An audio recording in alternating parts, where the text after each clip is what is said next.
कक्षा 9 के मेरे प्यारे विद्यार्थियों, बहुत बहुत स्वागत है आप लोगों का आज के इस नए वीडियो में। मेरे प्यारे विद्यार्थियों, आइए देखते हैं क्या है आज आप लोग के लिए।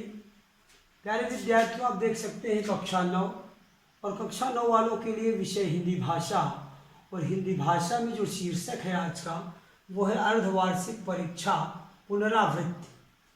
अब पुनरावृत्ति कहें या पुनरावलोकन कहें, रिवीजन कहें, मतलब ये होता है कि पाठों को दोहराना। बच्चे इतना ही समझते हैं, बट माय डियर स्टूडेंट, आप जब मेरे साथ पुनरावृत्ति कर रहे होते हैं तो थोड़ा सा इसका मायने चेंज हो जाता है, थोड़ा सा मतलब बदल जाता है। किसका? पुनरावृत्ति का। क्या मतलब हो जाता है? मतलब हो जाता है नो डाउट सेशन। ये रिवीजन को मैं सीधे सीधे इंग्लिश में बोलता हूँ, नो डाउट सेशन। ये नो डाउट सेशन होता है पुनरावृत्ति। जब मैं पढ़ाता हूँ, जब मैं पुनरावृत्ति कराता हूँ, तो ये नो डाउट सेशन होता है कि यहाँ जहाँ तक की बातें कर ली जाएंगी, फिर वहाँ कोई संशय, कोई दुविधा, कोई हिचकिचाहट, कोई हेजिटेशन नहीं रहनी चाहिए। मतलब सारी बातें क्लियर हो जानी चाहिए। डिटू सारी टॉप टू बॉटम जितनी बातें होंगी वो सारी की सारी क्लियर होंगी।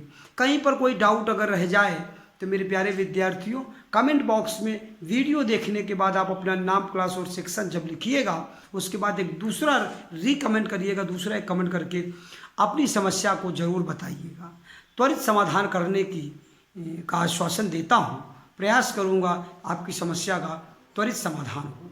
मेरे प्यारे विद्यार्थियों, पुनरावृत्ति के कार्य को शुरू करें यह मानकर मैं आपको ये पुनरावृत्ति आपके साथ में आप like we are a friend, हम दोस्त की तरह पुनरावृत्ति पर चर्चा करेंगे। कुछ मैं बोलूँगा, कुछ आप बोलेंगे, हम दोनों बातचीत करके पुनरावृत्ति को कंप्लीट करने का कार्य करेंगे। आवश्यक नहीं है कि इसी एक वीडियो में पुनरावृत्ति के पर बात करें। बहुत ही बारीकी से, बहुत ही एक point, each and every point पर हमने बड़े बड़े टॉपिक्स को भी छोटे छोटे टुकड़ों में बांट, जैसे समास को देखेंगे आप 12-12 खंडों में, हमने अलंकार को इसी तरह से हमने पढ़ा। आप किसी भी अपने सेशन को, उपसर को देख लीजिए 5 वीडियो में, प्रत्येक को देख लीजिए 5 वीडियो में। इस तरह से यूट्यूब पर आपके सारे होल सिलेबस आपका कंप्लीट हो चुका है, आप वहाँ पर देख सकते हैं। अंतिम बातें जो हमारी संवाद लेखन पर चल रही हैं, संवाद लेखन, पत्र लेखन हमारा हो चुका है। अब आपका केवल संवाद लेखन जिस पर चर्चा हो रही है उस पर भी हमने 2 वीडियो बना दिया है। संवाद लेखन का एक जो ढांचा है, एक जो मॉड्यूल है, वो आपको समझ में आ गया होगा। प्रैक्टिस भी हमने एक कराया, 2 प्रैक्टिस से पेपर हमने दिया भी था, आपने किया होगा। निबंध लेखन बचता है जिस पर चर्चा हम करेंगे आपसे। आप निबंध लेखन को, मैंने आपको कई बार कहा कि बेटा आप निबंध पर आपकी हमारी चर्चा लगातार होती रहे और निबंध को आप अपने घर पर भी पढ़ते रहिए। निबंध में ऑब्जेक्टिव एग्जामिनेशन, जब आपका एग्जामिनेशन का टर्म है तो एग्जामिनेशन टर्म जो ऑब्जेक्टिव मॉडल पर एग्जामिनेशन होना है, परीक्षा आपकी होनी है, अर्धवार्षिक परीक्षा। How we can make the questions MCQ question from your ऐसे टॉपिक। निबंध विषय पर आप क्या अपेक्षा करते हैं, किस तरह के बहुविकल्पी प्रश्न बन सकते हैं? जी, जिस तरह के बहुविकल्पी प्रश्नों की अपेक्षा आप करते हैं, ठीक उसी तरह के बहुविकल्पी प्रश्न आपसे बने हुए हैं। तो वो आप अपना जो है प्रैक्टिस करते रहिए, बात करते रहिए। आइए एक छोटी सी चर्चा करते हैं। लाइक मैं भी ये मानता हूँ, मैं भी क्लास 9th का स्टूडेंट हूँ और यही मान के मैं आज आपको पढ़ाने वाला हूँ। अगर मान लीजिए मेरे टीचर मुझे कहते कि बेटा हाँ, आपको अर्धवार्षिक परीक्षा का जो सिलेबस है वो पूरा हो गया, अब आप अपने से अपनी तैयारी करिए। अब जो हमारे सामने जो बातें आती है, ऐसा नहीं आता कि साहब ये तो अंधेरा छा गया, अब मैं क्या करूँ, अब मुझे क्या करना चाहिए, अर्धवार्षिक परीक्षा की बात है, तैयारी कैसे करेंगे, कैसे नहीं करेंगे, या इस तरह के कोई भी क्वेश्चन हमारे सामने आने वाला नहीं था। क्यों?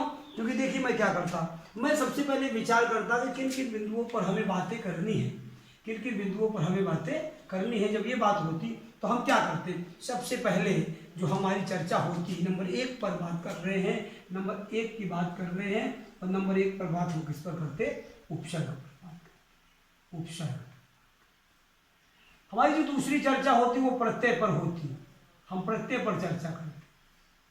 तीसरी जो हमारी चर्चा होती वो समास पर होती, और 3 के तीनों बिंदु क्या है, शब्द निर्माण की टॉपिक लेके चलते हैं, शब्द निर्माण की बात करते हैं। इन तीनों के माध्यम से शब्द निर्माण होता है। इस पर विस्तृत चर्चा, एक एक टॉपिक पर हम विस्तृत चर्चा आपसे करेंगे, आप समझने की कोशिश। सबसे पहले तो ये पता चलना चाहिए हमें क्या पढ़ना है और हमें क्या नहीं पढ़ना है। जब तक हमें ये बातें पता नहीं चलेंगी, हम कैसे इस बात को कम्प्लीटली हम अपना प्रिपरेशन कैसे कर पाएंगे। यहाँ तक की बातें जब हमारी हो जाती तो चौथा टॉपिक जब हमारा आ जाता तो यहाँ हम लोग कह देते वाक्य भेद की बात, वाक्य भेद। लेकिन यहाँ पर एक ध्यान देने की बात रहती, ध्यान देने की बात ये थी यहाँ पर कि वाक्य भेद जो है वो रचना नहीं बल्कि, अब इसको इसीलिए काट दे रहा हूँ ताकि आप लिखिए भी, गलत भी करिए, काटिए भी, ताकि आपको अच्छे से समझ में आ जाए। रचना के आधार पर नहीं मेरे प्यारे विद्यार्थियों, ये तो रचना के आधार पर वाक्य तीन भेद कहाँ पर चर्चा हो, क्लास 10th में चर्चा हो। अभी हम क्या चर्चा कर रहे हैं आपसे, अर्थ की बात। किसके आधार पर, अर्थ के आधार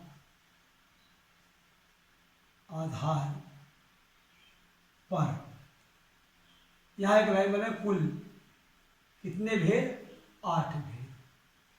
ये वाक्य भेद की चर्चा हम आपके चौथे टॉपिक में बातें करते हैं। अब जो हमारा वाक्य भेद के बाद जो नेक्स्ट टॉपिक आता है नंबर 5 पर, जो हमारी बातें आती हैं वो सीधे सीधे अलंकार पर आती है।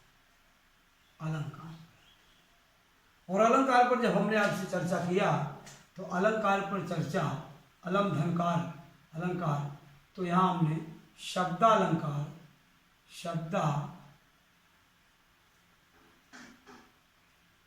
शब्दालंकार और नंबर 2 अर्थालंकार। इसके भी तमाम भेद और उपभेद, इसके भी तमाम भेद और उपभेद। अब यहाँ बातें करते हैं अनुप्रास अलंकार, यमक अलंकार, श्लेष अलंकार। ये तीन की बातें यहाँ हो जाती, बाकी बातें यहाँ होती अर्थालंकार में। अब अलंकार की चर्चा पूरी होने के बाद हमारी अगली बात आती छठे नंबर पर, तो वो कौन सी बात होती, उस पर हम चर्चा करते हैं। किस पर, पत्र लेखन। पत्र लेखन कैसे कैसे पत्र लेखन है, औपचारिक औपचारिक पत्र। दूसरा क्या है, अनौपचारिक पत्र।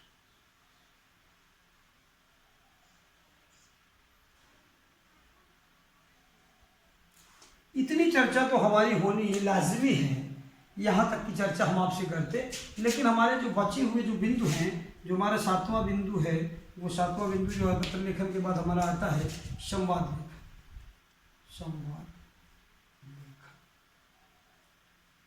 हमारा जो 8वां बिंदु आता है, 7वें के बाद हम 8वें की चर्चा करते हैं, तो 8वें में बातें आ जाती हैं पत्र लेखन, निबंध लेखन। ये देखिए, अब यहाँ जब हम बातें करते तो किसकी बात कर लेते, गृहकार्य की बात कर लेते। गृहकार्य की जब हमारी चर्चा होगी आपकी, तो नंबर 1 पर हम देखेंगे जो हमारा पहला गृहकार्य है, इसको देख लीजिए। सबसे पहले हम गृहकार्य की चर्चा क्या करते कि अर्ध वार्षिक परीक्षा की संपूर्ण पाठ्यक्रम का वृहद अवलोकन स्वयं की जानकारी के आधार पर कीजिए।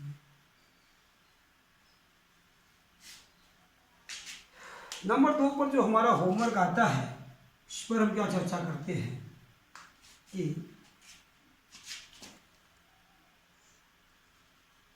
क्रमशः प्रत्येक पाठ्य बिंदु की परिभाषा भेद तथा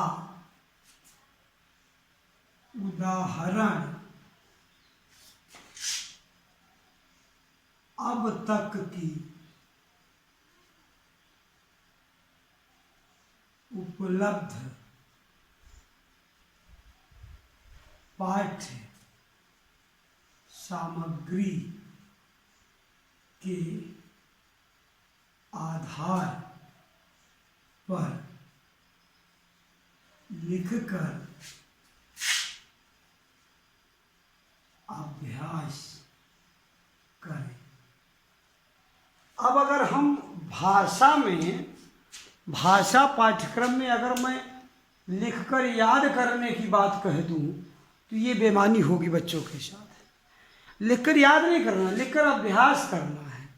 ज़्यादा से ज़्यादा माय डियर स्टूडेंट हम क्या कर सकते हैं, ज़्यादा से ज़्यादा हम भेद बता सकते हैं, परिभाषा बता सकते हैं, उदाहरण बता सकते हैं।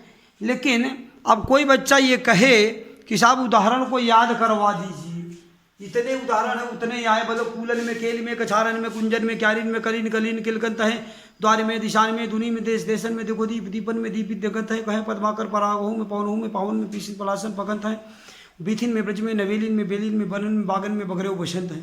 चार चंद्र की चंचल किरणें खेल रही थी जलथल में, कनक कनक ते सौगुनी माँ दगता क्या वाह पाए बौराज वाह खाए बौराज। बोले साहब इतना ही उदाहरण केवल आना चाहिए। हाउ इट पॉसिबल, ये संभव कैसे कि इतने ही उदाहरण आएंगे आपको।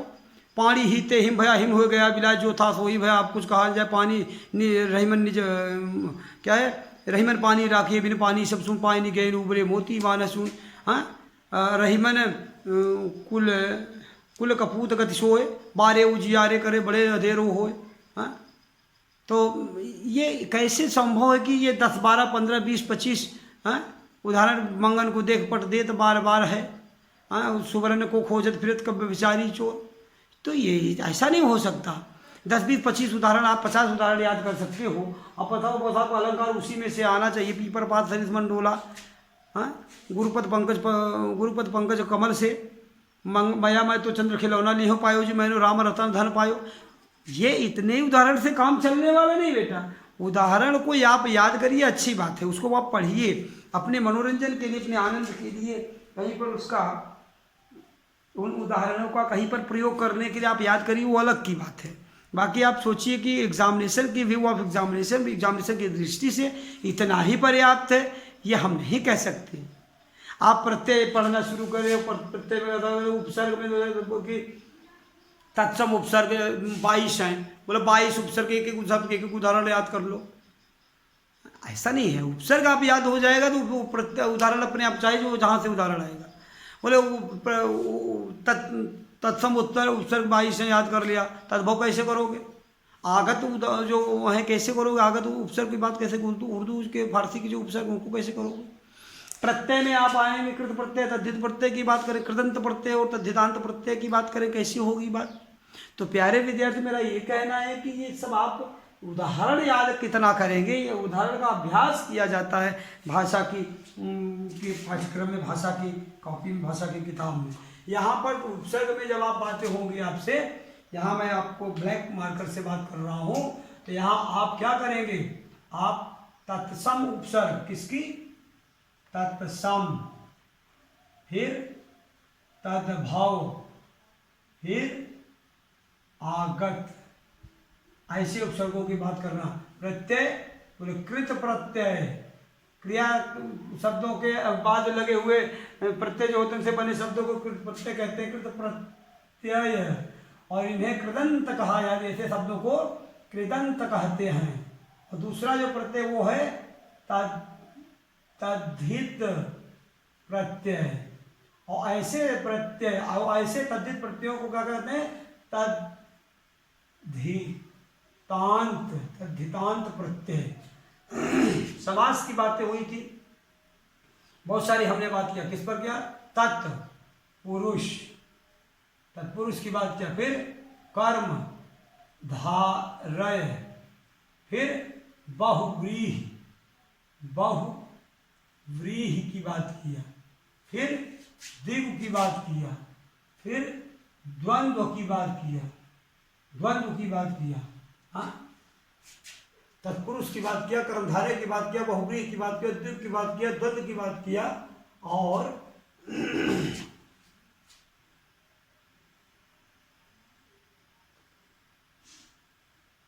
अव्ययी भाव समास है। अव्ययी अव्ययी अव्ययी भाव समास।